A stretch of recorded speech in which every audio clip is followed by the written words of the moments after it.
अस्सलाम वालेकुम। दिलकर से टॉक के साथ मैं हूँ आपकी होस्ट नूर फातिमा।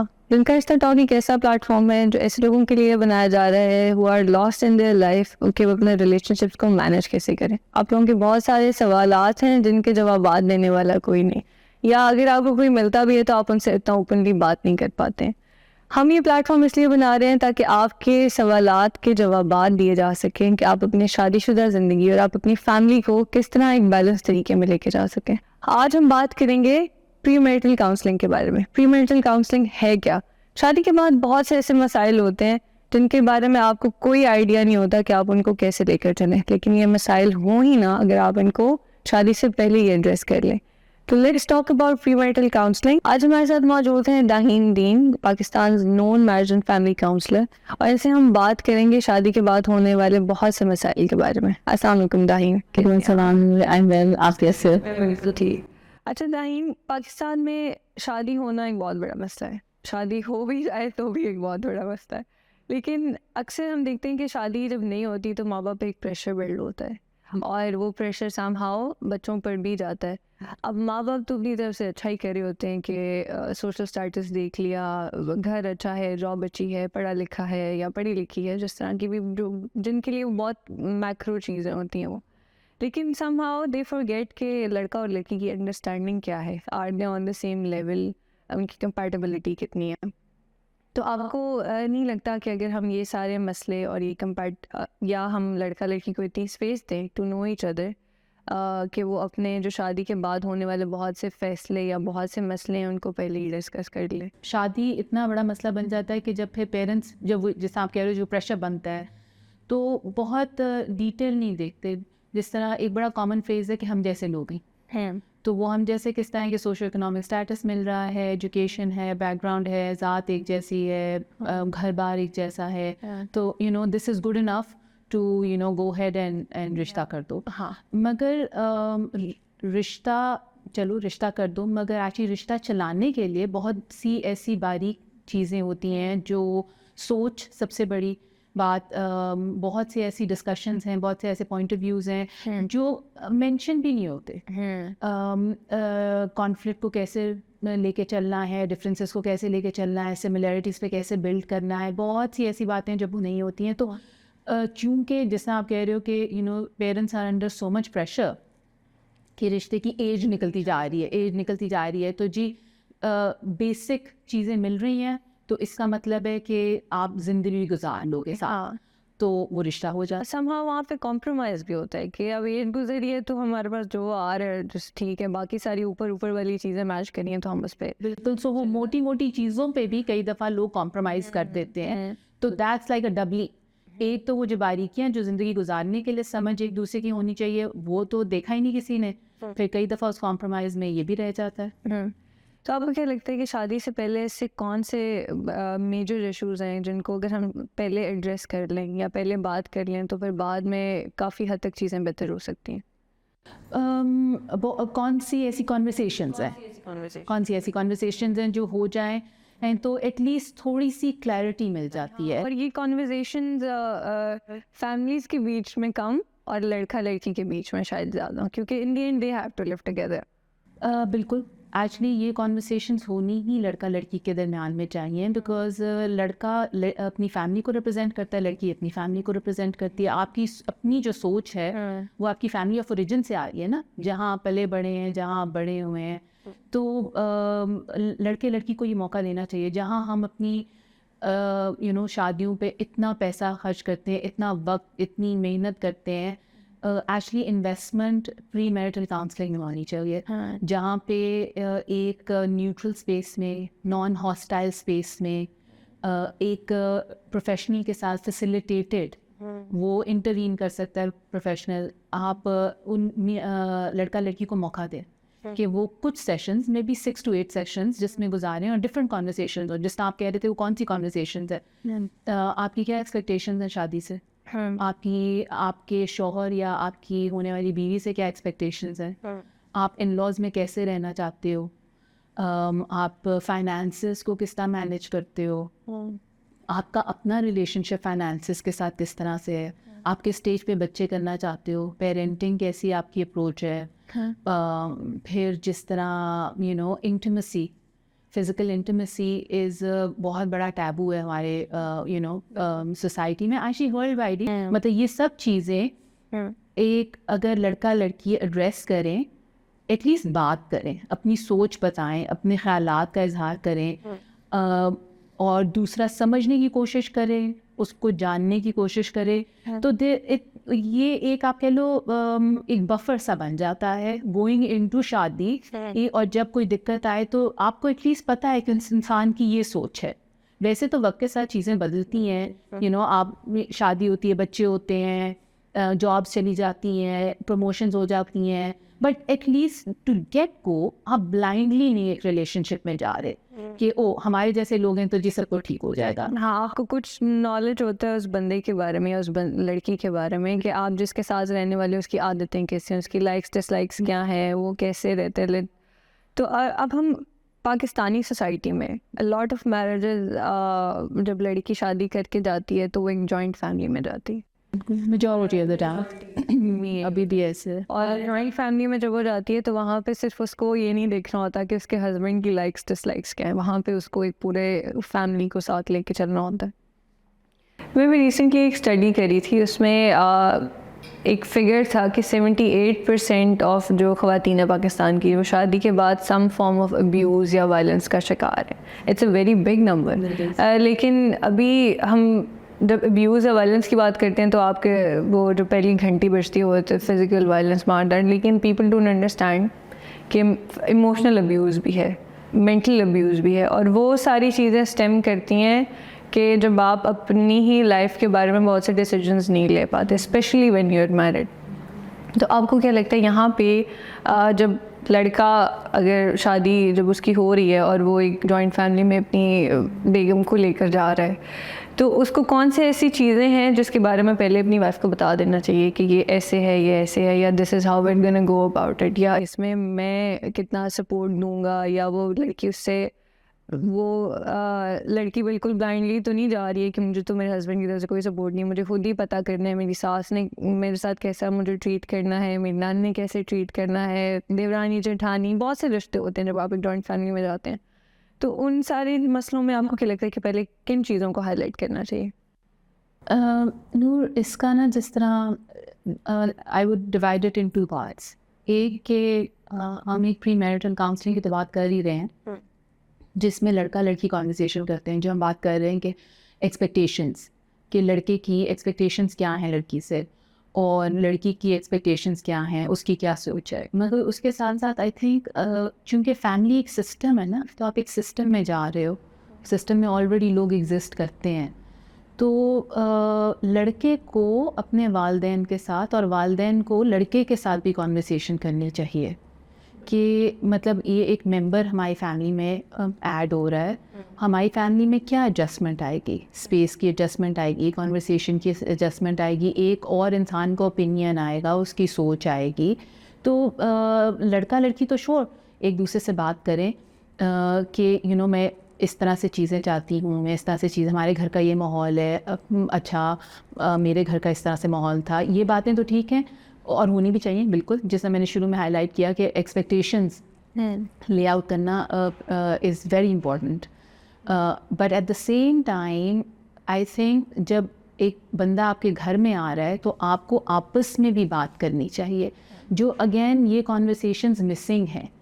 और कई दफ़ा फैमिलीज़ ना लड़के वाले डिफेंसिव हो जाते हैं कि हम तो सब कुछ प्रोवाइड कर रहे हैं और हमारी नीयत बहुत अच्छी है, हम इंटेंशनली बहुत, और उसमें कोई सवाल नहीं उठा रहा, किसी की नीयत पे कोई सवाल नहीं उठा रहा, किसी की इंटेंशन पे कोई सवाल नहीं उठा रहा। But at the same time जो एक नया बंदा आ रहा है, उनको आपके घर के माहौल के बारे में नहीं पता, तो एक एक्सेप्टेंस लेवल आपका बढ़ना चाहिए।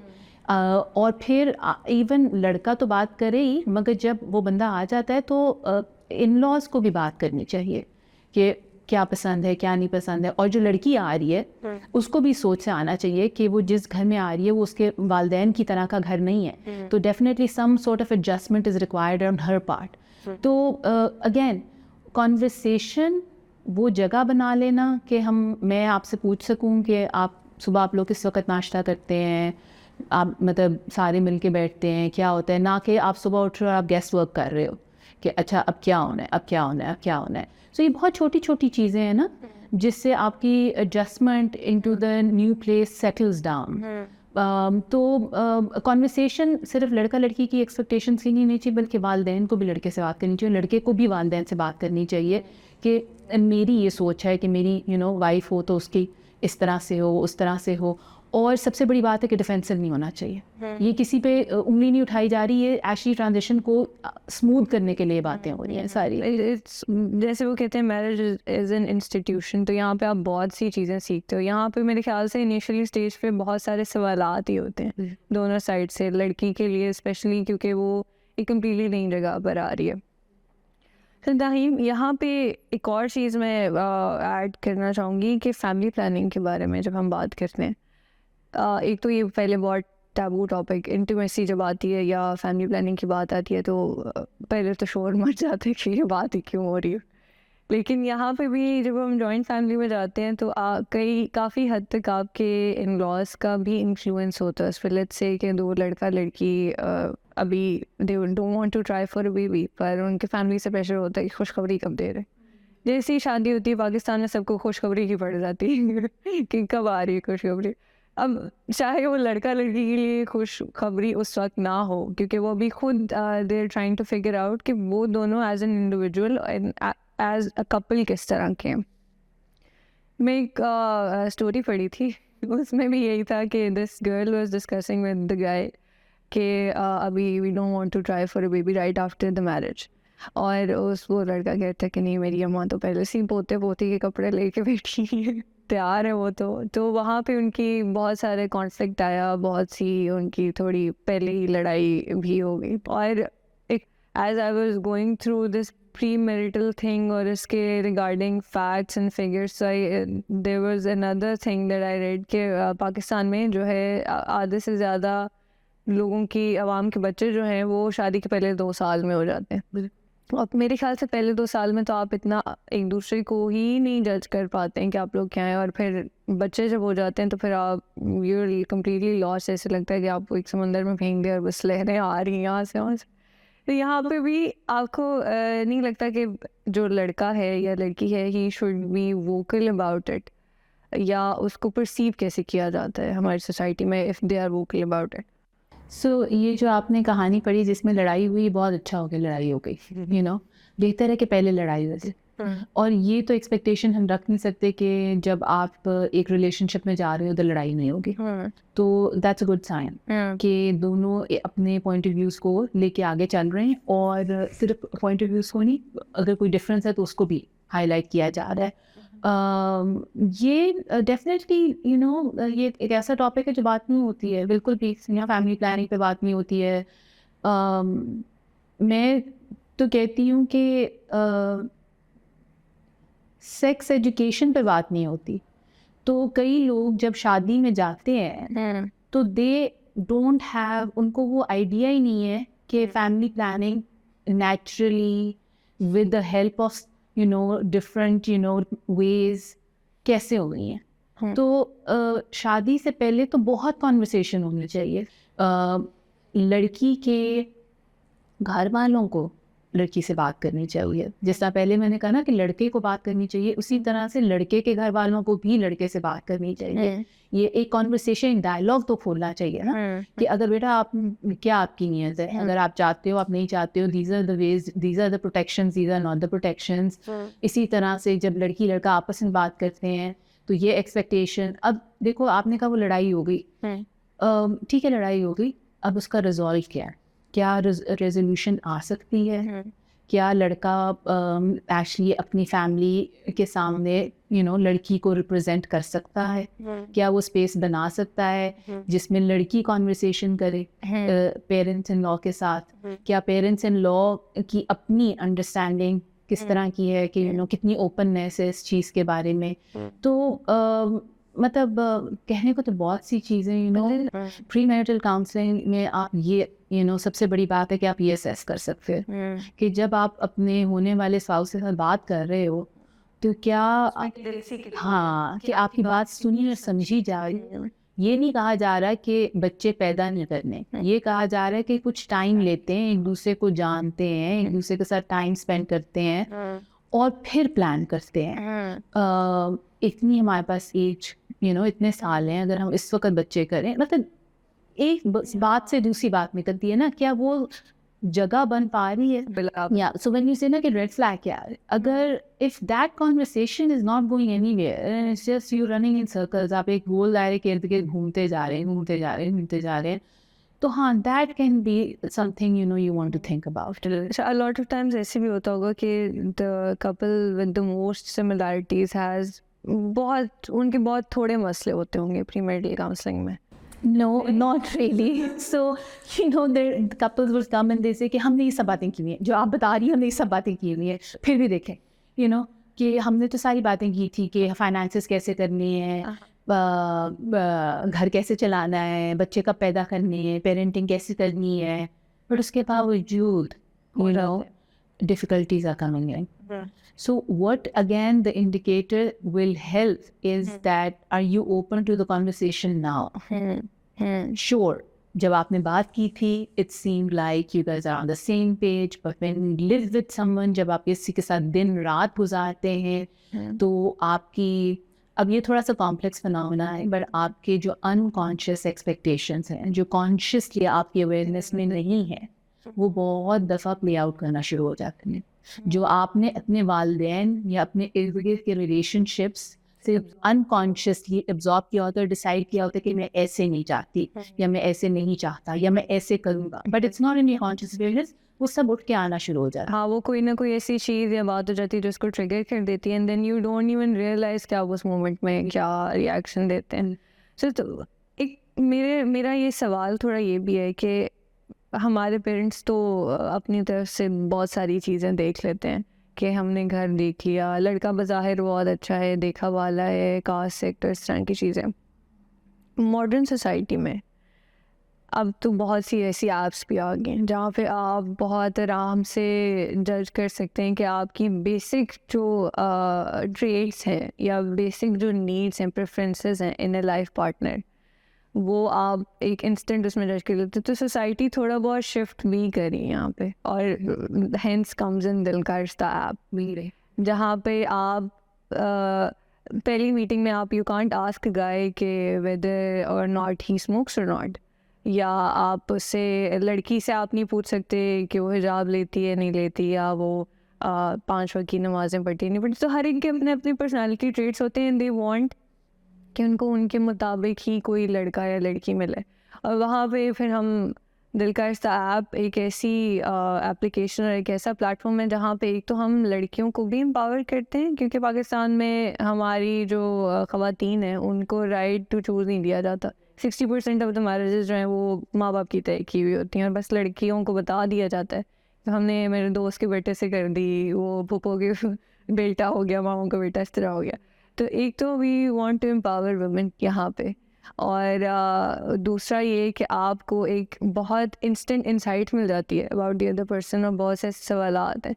तो टेक्नोलॉजी थोड़ी बहुत इवॉल्व कर रही है। नहीं, ये जो ऐप है दिल का रिश्ता, ये बहुत अच्छी ऐप है। Actually it's one of its kind, मतलब मेरे ख्याल से पाकिस्तान में इस तरह की इतनी डिटेल ओरिएंटेड ऐप है। It's first and only, it's first and only app. और ये अगेन वो बहुत से ऐसे सवाल इसमें इंक्लूडेड हैं जिससे आपको गेट गो से, मतलब आप जो चीज़ें सिफ्ट आउट कर सकते हैं, जो शायद आप बिल्कुल सही कह रहे हो कि वो जब हम जैसा कहते हैं ना, हम जैसे लोग हैं, तो जब हम जैसे लोग हैं तो उसमें फिर वो सिगरेट लड़का पीता है, या उसकी सोशलाइजिंग एक सर्टन किस्म की है, या लड़की के डिफरेंट शौक हैं, वो हम जैसे लोगों में वो चीज़ें नज़र नहीं आती हैं, वो एड्रेस ही नहीं होती हैं। तो definitely I think this app is very helpful कि ये इतनी डिटेल ओरिएंटेड है कि ये कंपैटिबिलिटी, जो पहला स्टेप है ना कंपैटिबिलिटी का, टेक्नोलॉजी के थ्रू उसको मतलब स्मूथ आउट कर देती है उस पहले स्टेप को। और फिर आप actually you can go into counselling, अगर मतलब इफ़ यू अप्रोच अ रिश्ता then you can always meet a counsellor and in person have a conversation about the things जो आपने ऐप के ऊपर mention की। बिल्कुल। A lot of times Pakistan में mental illnesses भी एक और taboo topic है।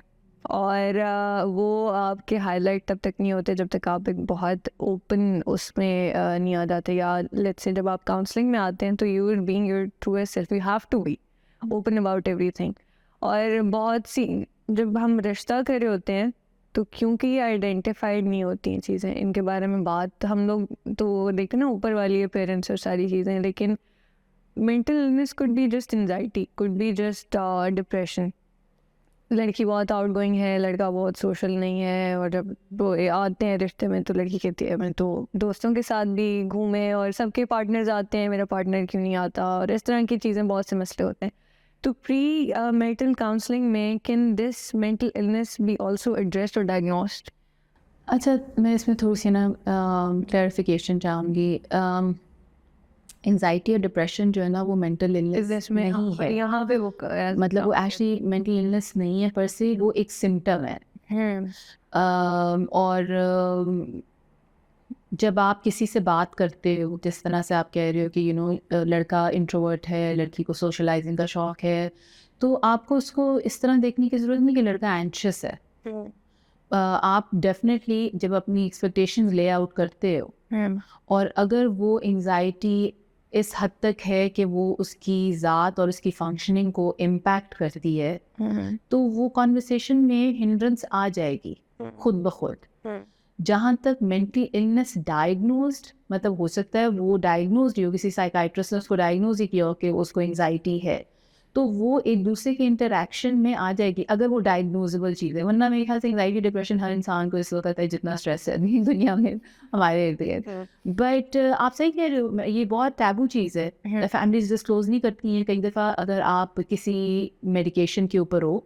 बट ये मेंटल हेल्थ के साथ साथ ये बाकी बीमारी, मेडिकल सब बीमारियों में है। अगर डायबिटीज़ है, कई दफ़ा डायबिटीज़ लोग छिपा जाते हैं।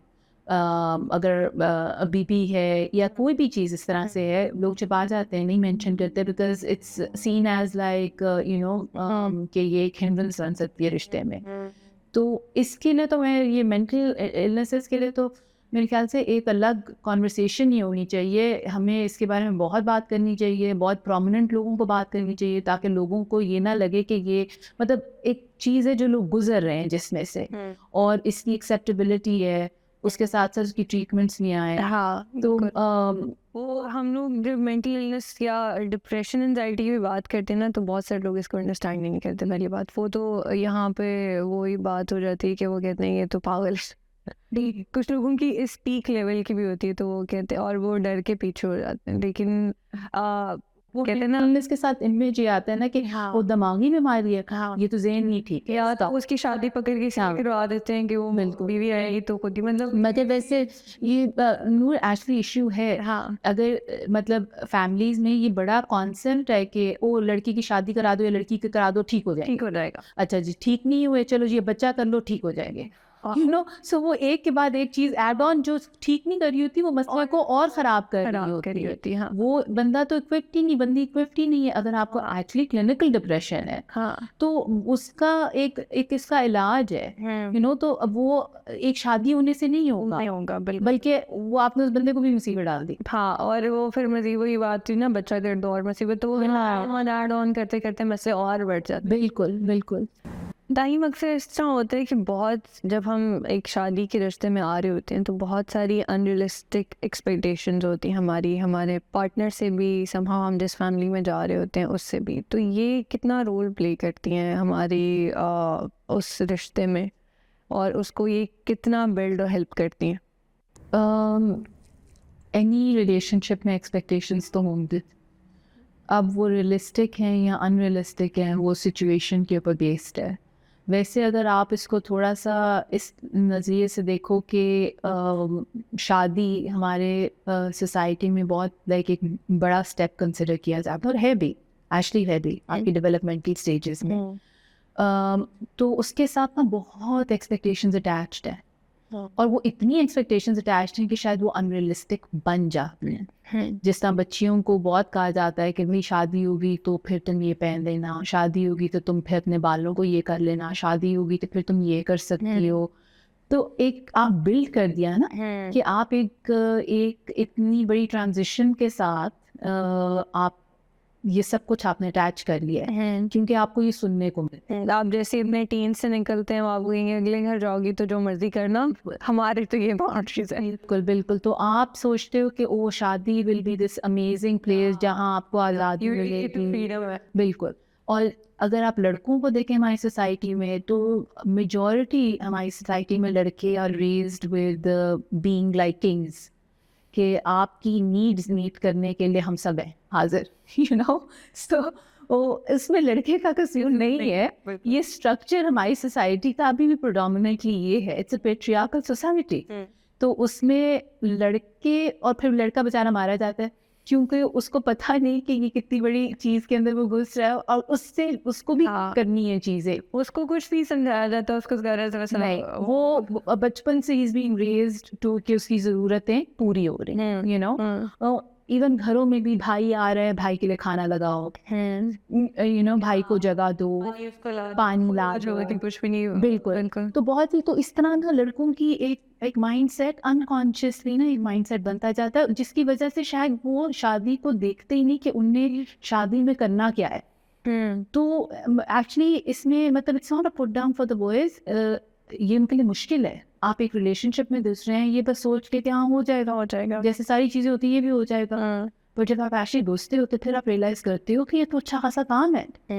तो वो जो जहाँ पे आपकी ये एक्सपेक्टेशन है कि हो जाएगा, वो एक अनरियलिस्टिक एक्सपेक्टेशन है। जब तक एग्जैक्टली जब तक आप अपने घर में हो वो रियलिस्टिक थी एक्सपेक्टेशन, जब शादी हुई वो अनरियलिस्टिक हो गई।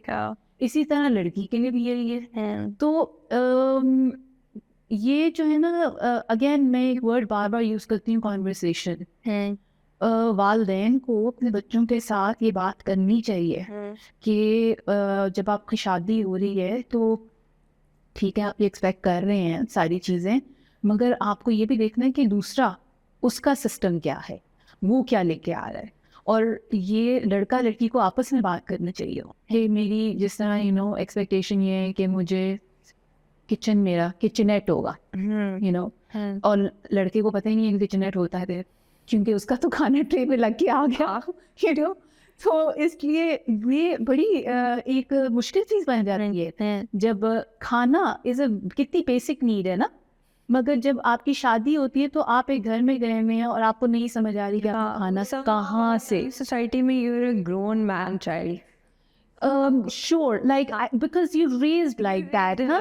You raised in a way, आप expect भी यही कर रहे हो आगे से, और फिर you know when you so going into that marriage, आपकी एक फर्क एक्सपेक्टेशन, बिकॉज आप रेज ऐसे हो, या लड़की की फर्क एक्सपेक्टेशन वो फर्क तरीके से रेज हुई है, बात किसी ने की नहीं, उनको एक जगह पे डाल दिया, अब किसी को कुछ समझ नहीं आ रही है। तो ये कॉन्वर्सेशन जो है ना कि मेरी क्या एक्सपेक्टेशन है, मैं क्या चाहती हूँ, मैं क्या चाहता हूँ। और you know actually you know it's so interesting कि जब कपल्स आते हैं ना और ये बात करते हैं कि मैं इस तरह चाहूँगी तो, या मैं इस तरह चाहूँगा, तो कई दफ़ा ना आप दूसरे की बात सुन के ना आप अपनी एक्सपेक्टेशन को, अपनी सोच को क्वेश्चन करते हो कि रियली ऐसा भी तुम्हें क्यों किचन चाहिए, like why do you need a kitchen, जब मेन घर पे खाना बन रहा है तो तुम्हें क्यों रखना चाहिए सेपरेट स्पेस। हाँ, आप क्यों सेपरेट, आपको सेपरेट एंट्रेंस क्यों चाहिए जब सब एक ही जगह से आ रहे हैं। तो आप लाइक जब दूसरे की बात सुनते हो तो आप उसकी बात को क्वेश्चन करते हो, फिर कई दफ़ा आप अपने आप को भी क्वेश्चन करते हो कि मेरी सोच ऐसी क्यों है, वाई डू आई फील के यू नो एंट्रेंस, मतलब मैं तो सारी उम्र उसी एंट्रेंस से घुसा हूँ, उसी से निकला हूँ, तो अभी भी वही होना है। तो you start to see actually the other person कि उसकी ज़रूरत क्या है। अगर वो कह रही है कि यू नो मतलब हमारी थोड़ी सी प्राइवेसी होगी जिससे हमारी एंट्रेंस अलग हो जाए, या जो हमारे मतलब जो भी हमारा है एक कमरा है या पोर्शन है उसका दरवाज़ा अलग हो जाए, तो आप फिर सोचते हो कि मेरे ख्यालात कहाँ से आए, बिल्कुल नो। तो उससे भी कई दफ़ा जो आप जिन एक्सपेक्टेशंस के साथ, जिनको शायद आपने कभी देखा भी नहीं हुआ, आप उनको क्वेश्चन करना शुरू हो जाते हैं। सो प्री मैरिटल काउंसलिंग में ना ये स्पेस बन जाती है कि आप अपने आप को ही क्वेश्चन करना शुरू हो जाते हैं। हाँ, या आई थिंक इफ एनीथिंग आप ये जब टॉपिक्स जो इश्यूज बन सकते हैं शादी में, अगर आप इनको पहले इन पे बात कर ले तो आपका थोड़ा सा कंफर्ट जोन बन जाता है बिल्कुल। आप सारी एग्जैक्टली आप सारी बातें तो कर भी नहीं सकते ना, और डिटेल में in front of a third person also you cannot say such things. No, I see in front of the third person is easier to do. That's why वो जो navigate करने वाली है ना difficult conversation, you the third person who's neutral, जो आपके साथ attached नहीं है, जब वो बात करेगा ना या करेगी तो आपका गार्ड उस तरह नहीं होगा जिस तरह से अगर आपका वालदा आप दोनों को बिठा के बात करे या आपकी बड़ी बहन दोनों को बिठा के बात करे, क्योंकि वो एक उस रिलेशन की अपनी भी तो एक नौयत है ना, तो वो आ जाती है। तो इसलिए third person is actually a good option. अब जिस तरह हम ये बात कर रहे हैं प्री मैरिटल काउंसलिंग की, इट्स नॉट रेडिली हर कोई प्री मैरिटल काउंसलिंग के लिए नहीं आता। और अब जिस तरह अब मतलब हमारे पास इतनी टेक्नोलॉजी है, अब जो आप दिल का रिश्ता की के पेज की बात कर रहे थे, ग्रुप की फेसबुक के ग्रुप की बात कर रहे थे, so that's a very good platform कि कोई आपको ख्याल आ रहा है, कोई आपको सोच आ रही है, आपको मुश्किल आ रही है, रिलेशनशिप अभी शुरू नहीं हुआ या मंगनी हुई भी है या निकाह है या शादी हो गई है, तो आई थिंक लोगों को उस प्लेटफॉर्म को इस्तेमाल करना चाहिए। उस पर कोई नहीं हेजिटेंट, वहाँ पे there's ऑप्शन आप एनोनिमसली पूछ करते हैं, पर एटलीस्ट आप अपने क्वेश्चंस आउट देयर तो पुट करें, मे भी हो सकता है कोई और भी उससे रिलेट करता हो और उसको भी इस चीज़ का जवाब मिल जाए। एंड विल श्योरली आगे आने वाले पॉडकास्ट में हम उन सवालों को भी यहाँ पर लेकर आएंगे, ताकि ये कन्वर्सेशन अभी बहुत लिमिटेड है उस लिहाज से। प्रॉब्लम्स और इस तरह के मसाइल सोच इंडिविजुअल टू इंडिविजुअल वैरी करती है बिल्कुल, किसी की क्या हो सकती है किसी की क्या। तो आई थिंक हमारा जो फेसबुक ग्रुप है उसके लिए वी आर वेरी ओपन कि आप आएँ अपने मसले या। एक और सवाल मेरे यहाँ पे भी बनता है दाहिन के अक्सर ये होता है, मतलब अक्सर ये होता होगा शायद आपकी प्रैक्टिस में कि कपल आता है और वो कहते हैं कि हम लोगों के तो डिफरेंसेस ही इतने हैं और तो हम लेट्स जस्ट पार्ट वेज यहीं पे, रादर कि कल को मसला हो, या वो कहते हैं ना कि शादी होगा खुद ही ठीक हो जाएगा, तो वो नहीं होता। तो ऐसा कभी हुआ आपकी प्रैक्टिस में? ऐसा बहुत दफ़ा होता है, मतलब ऐसे नहीं है कि नहीं हुआ।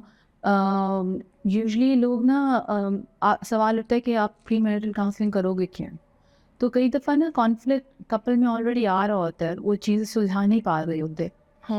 स्पेशली अगर आप ज़्यादा देर की, ये जैसे आपकी मम्मी कुछ महीनों की है, 1 साल की है, मतलब इस तरह से, तो आपके बहुत से कॉन्फ्लिक्ट ऐसे बातें हैं जिन पे आप क्लैश कर रहे होते हैं, तो वो एक इंडिकेटर होता है। और फिर लोग आते हैं और जब आप उसको थोड़ा सा और टटोलते हो और आप उसको और चैलेंज करते हो, तो कई दफ़ा लोग देखते हैं कि कंपैटिबिलिटी मुश्किल है, मतलब the kind of change that is required वो शायद मुझसे नहीं हो पाएगा। मगर ये चीज़ एक्सेप्ट करना ना मुश्किल होता है, it's a very difficult thing to accept. Families involve होती हैं, सबके इमोशंस अटैच होते हैं। एग्जैक्टली, वो और एक अपनी ज़ात में भी कि आपने एक इंसान को अपने रिलेशनशिप में सोचा है कि you will have a relationship और you building a relationship, but then you come to a point जहाँ पे आप उनके साथ कॉन्वर्सेशंस कंपैटिबिलिटी कहीं पहुँच नहीं रही है, तो it's a very difficult thing. But ये होता है कि कपल्स आते हैं रेजोल्यूशन के लिए, बट एक्चुअली